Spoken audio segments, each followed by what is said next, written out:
ملګرو دا خاص کر د دې لپاره یاد ساتل پکار دي چې دا د پاکستان په هسټري کې د کولومبي ځل چې پاکستان جوړ شو او لا د دې کال پوره نو 2 ورځې پکې پاتې وي چې دا د قیامت غوندې غټه نښه د کربلا په شکل کې په پښتنو راله او دا ذکر راله چې زمونږ یو آئیني حکومت و د ډاکټر خان صاحب د کانګرس او هغه چې کوم دی نو دی غیر عیني طور ختم کو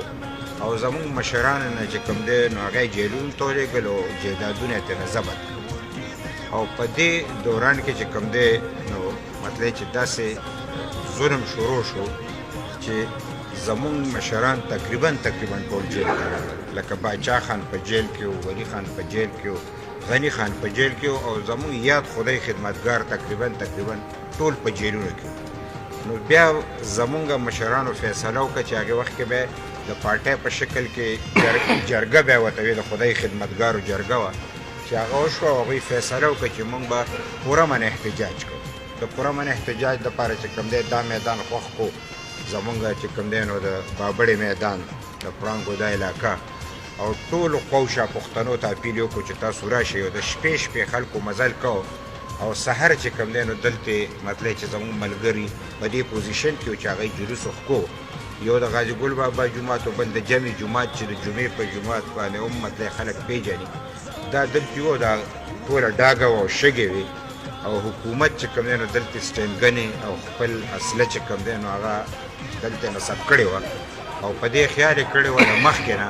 چې په هر قیمت نو دوی به مونږ ولي سالار امین جان زمونږ مشرو سالارانو هغه اعلان کړی او سپین ملنګ د دې قیادت کو او 250 ډزه چې کوم دی نو هغه ولګېدو او لومبی شهید زمونږ سپین ملنګ و او هغه په دې شان باندې شهید شو چې هغه خپله جنډه نیولې وه چې راپرېوتو نو هغه جنډه ګزار نه که خپله سا یې ورکه خو جنډه یې ولاړه وه او دغه رنګ هر خدای خدمتګار چې چا به سا ورکوله خو جنډه یې ګزارېدو ته پرېښې نه وه او دې دوران کې زمونږ زنانه هم وې ماشومان هم وې هغوی قرآن شریفونه په سر کېښود او هغوی ورته وویل چې خدای ته وګورئ دا پوره من جلوس دی ډزې مه کوئ نو دې دوران کې زموږ قرآن شریفونه هم شهیدان شو او هغه ماشومان هم چې کوم دی نو شهیدان شو دې کې 3 قسمه شهیدانو چې یو د اوبو شهیدانو چې سیند ته یې واچول یو د میدان شهیدانو چې په هغه ځای باندې شهیدان شو بل هغو چې زخمیان شو هسپتال ته یې ډاکټرانو علاج نه کو نو په دې وجه چې کوم دی نو هغوی شهیدان شو او د دې شهیدانو او د دې غازیانو په سینه چې کومې ګولۍ لګېدلې وي نو د هغې د قیمت وصولولو دپاره حکومت اعلان وکړو چې په دې د خزانې خرچه راغلې ده د دې ګولو پیسې ترې واخلي نو زما په خپل خیال د معلوم تاریخ مطابق د دنیا داسې به د ظلم واقع چته هم نه شوي چې د مظلوم په سینه به ګولۍ لګېدلي او ظالم به ترې د هغې پیسې ایښتي او چې پیسې نی نو د هغې ځمکه یې نیلام کړې ده نو تر اوسه موږ سره هغه رنګ معلوم ریکارډ نو موږ اوس ګورو نو د 80 کسانو ریکارډ موږ سره اوس په ګوتو راغلی چې د چا ځمکه نیلام شوې ده او د چا نه پیسې اخیستې دي او په دې بنیاد باندې هغوی د ظلم یو داسې مطلب تاریخ رقم کو چې زمونږ د اسلام او د هسټرۍ چې کومه کربلا وه دې د هغې نه هم زیات د ظلم انتها وکړه او دغه رنګ زمونږ زنانو خاص کر زمونږ تاجو بیبي چې هغه د ولی خان ټبر و د اسفندیار خان مور وه هغه په دې میدان موجود و یو ولی خان په خپل کتاب کې لیکي چې هغه یو ډز لګېدلې هم وه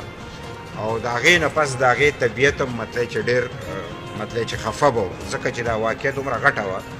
او ځکه د هغې چې کوم دی نو بیا لکه چې کله وفات کېده نو هغې کې د دې خبرې اثرات هم و لحاظ دا د ولی خان په کتاب کې موجود دی او شته نو دغې خویندو زمونږ یو لوی کردار ادا کړی د تاجو بیبي په سربرۍ کې چې د لوپټو نه کفنونه جوړ کړه هغې کې شهیدان راغونډول او ورسره یې مرهم پټی کولی نو دا هغه پس منظر دی چې دې ځوانانو ته د دې خبرې یاداشت پکار دی چې دا زمونږ د باچا خان قافله دا د خدای خدمتګارو قافله دا د حق قافله دا رښتونې قافله دا د شهیدانو قافله دا د غازیانو قافله دا د ډیرو مراحلو نه تیر شوې ده او نن موږ چې کوم دی نو د هغې یاد تازه کوو او دا په دې بنیاد کوو چې که په دې وطن هر سخته راځي که په دې قوم هر سخته راځي زمونږ مشرانو زمونږ نه زیاتې سختې تېرې کړې دي نو موږ د هغې شهیدانو سره خپل دا لوس کو چې کم د باچا خان او د ولی خان ملګري او کم د دوی په شریکه چې کم جدوجهد کړو د آزادۍ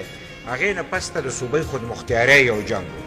او هغه جنګ هغوی وکړو خو د هغوی په ژوند باندې هغه سر ته ونه رسېدو او پاکستان کې هغوی د احوال وخوړل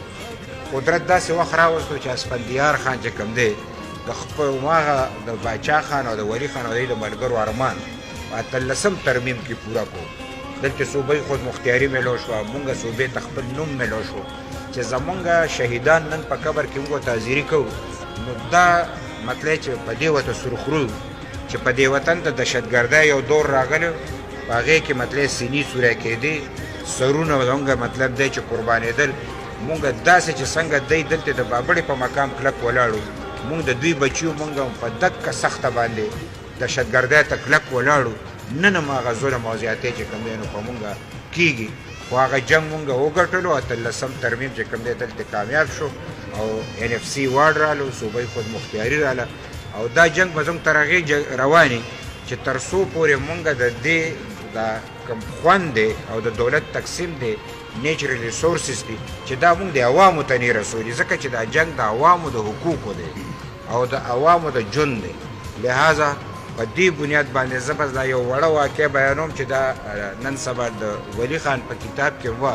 چې کله زموږ جایدادونه ضبط کول ولی خان دې دوران کې چې کوم دی نو بیا جیل کې او د جیل نه چې کوم دی په پیرول چې رها شو نو هغې دوران کې هغه ته د دې خبرې پته ولګېده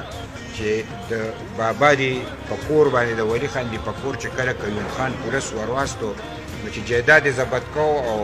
د هغې نه ټول سامان ضبط کو نو ټول سامان یې چې اوچت کو نو یو زانګو وه چې په هغې کې چې کوم دی نو مطلب د اسفندیار خان خور ماشومه پرته وه هغه گزار کا هغه زانګو چې کوم دی هغه یې ضبط او دا یو احساس ورکړو دا قیوم خان راغلی د دې دپاره قیوم خان کشمیری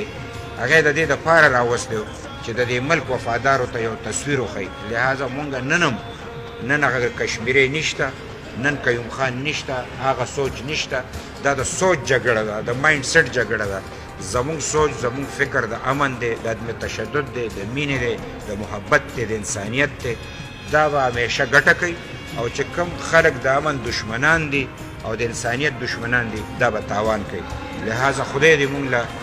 مطلب چې همت راکړي چې مونږ د شهیدانو په دې لار روان یو مونږ له د خدای همت راکړي چې د غازیانو په لار روان یو مونږ له د خدای همت راکړي چې مونږ